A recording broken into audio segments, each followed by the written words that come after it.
Good evening po. Fast food series po tayo today, no? My family and I, nag-dinner po kami sa Chowking. Tapos kanina, kumuha na po ako ng blood sugar reading after 2 hours.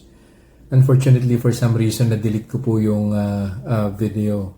Unfortunately, hindi ko po siya ma-recover.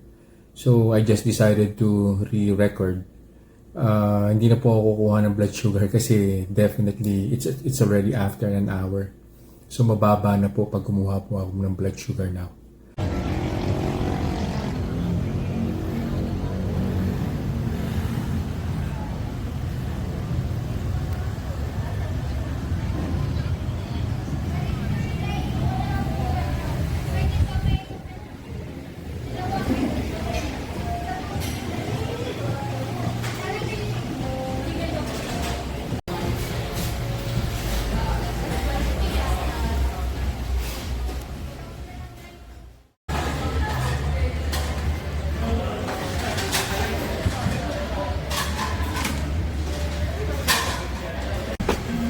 Hindi ko yung lalagyan na yun para dito.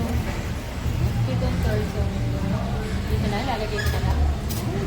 Kumain po ako ng isang chow fan with 1 piece fried chicken. Tapos mga 3 to 4 pieces po ng siomai and 1 piece ng Shanghai.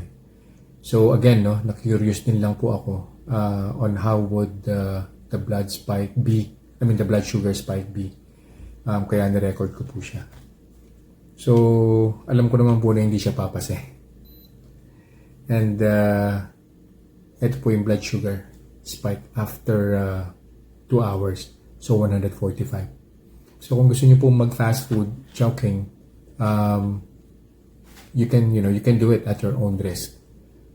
Pero obviously, hindi naman po siya pumasa. Yun lang po, and see you in the next vlog. Bye.